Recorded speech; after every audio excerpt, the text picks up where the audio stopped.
મહત્વના સમાચાર સામે આવી રહ્યા છે સાબરકાંઠાથી। સાબરકાંઠા જિલ્લાના પ્રાંતિજ હરિઓમ પાર્ક સોસાયટીમાં ઝાડા ઉલટીના કેસો વધવાનો સિલસિલો યથાવત। સોસાયટીમાંથી વધુ 2 ઝાડા ઉલટીના કેસો મળી આવ્યા।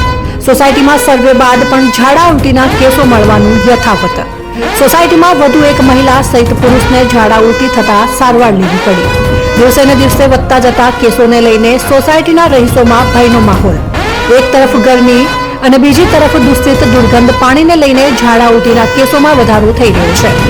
આરોગ્ય વિભાગની ટીમ દ્વારા આવતીકાલે મંગળવારના રોજ સવારે આવતા પાણીના સેમ્પલ લઈને પૂના ખાતે લેબોરેટરી માટે મોકલી આપશે।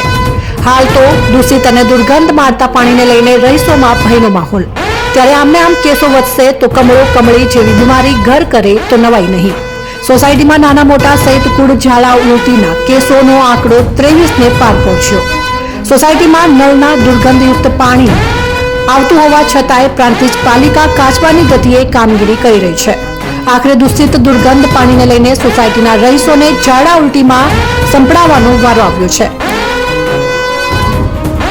ઉપરાઉપરી કેસો વધતા સોસાયટીના બાળકોને સગા સંબંધીઓને ઘરે મોકલી દેવામાં આવ્યા છે।